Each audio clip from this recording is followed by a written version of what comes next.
అవునే వర్షి, మా కాందానే వేరు కదనే. మీ కాండానే వేరా? ఎందుకు ఎక్కడ అనిపించింది? అగో నిన్న మా పెద్దమ్మ కొడుకు పెళ్లికి పోతే తినే ముందు గంధం బొట్టు పెట్టే, ఇక తిన్న తర్వాత రిటర్న్ గిఫ్ట్ ఇచ్చేటప్పుడు కుక్కో బొట్టు పెట్టే. గంత పద్ధతి ప్రకారంగా చేసి పెళ్లి. పద్ధతి ఎక్కడిది పాడెక్కడిది? తిన్నోళ్ళే ముక్కలు వల్లేదని పల్లెం వారేసి కొత్త పల్లెం పట్టుకొని మళ్ళీ వస్తానని గంధం బొట్టు పెట్టిర్రు. అయ్యో అవునా? మరి కుంకుమ బొట్టు కూడా పెట్టింది కదనే.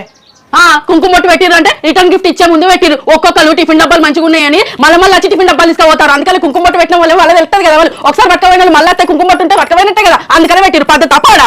అవునా? నేనేమో తినక బొట్టు పెడతాను, తిన్న తర్వాత బొట్టు పెట్టాలి. పెద్దమ్మ మీరు బాగా పద్ధతి చేస్తాలని మా పెద్దమ్మ దగ్గర పోయి అన్న మళ్ళీ మా పెద్దమ్మ అన్న విందే. మరి నీకెట్లా తెలుసా ఈ ముచ్చట?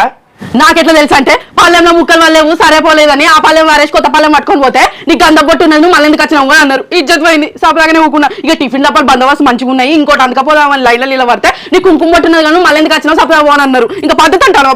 పద్ధతి ఎక్కడి? ఓహో, నువ్వు గట్ల గుర్తుపెట్టావా? నేను పద్ధతి కోసమే బొట్లు పెడతాను కావచ్చు నేను అనుకున్నా. అబ్బో.